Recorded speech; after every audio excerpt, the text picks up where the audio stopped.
ഇന്നലെ നമ്മളൊരു ദൃശ്യം കണ്ടിരുന്നു ഹരിപ്പാട് പിഞ്ചു കുഞ്ഞുമായുള്ള പാപ്പാന്മാരുടെ സാഹസത്തിൽ പോലീസ് സ്വമേധയാ കേസെടുത്തിരിക്കുകയാണ്. ദേവസ്വം പാപ്പാൻ ജിതിൻ രാജ് കസ്റ്റഡിയിലാണ്.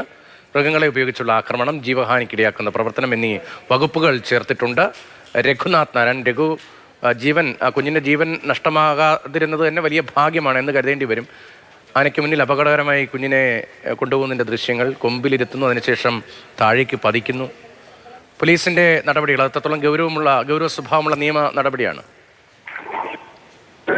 സാധാരണ നിലയിൽ പരാതി കിട്ടിയാലാണ് കേസെടുക്കാറുള്ളത്. പക്ഷേ ഹരിപ്പാട് പോലീസ് സ്വമേധയാ കേസെടുത്തിരിക്കുകയാണ്. മൃഗങ്ങളെ ഉപയോഗിച്ചുള്ള ആക്രമണം, ജീവഹാനിക്കിടയാക്കുന്ന പ്രവർത്തനം, ഒപ്പം തന്നെ ജുവനൈൽ നിയമപ്രകാരമുള്ള വകുപ്പുകളും ചുമത്തിയിട്ടുണ്ട്.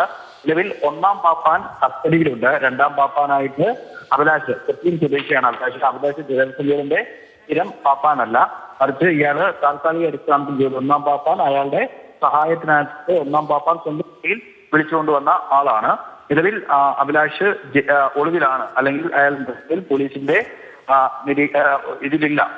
എന്തായാലും അല്പസമയത്തിനകം അഭിലാഷിനെ സ്റ്റേഷനിലേക്ക് കൊണ്ടുവരാനാകും എന്നുള്ളൊരു പ്രതീക്ഷയിലാണ് പോലീസ് ഉദ്യോഗസ്ഥരുള്ളത്. ശരി, സ്വമേധയാ കേസെടുത്തിരിക്കുകയാണ് പോലീസ്. രഘുനാഥ് നാരായണാണ് ആലപ്പുഴയിൽ നിന്ന് ആ വിവരങ്ങൾ നൽകിയത്.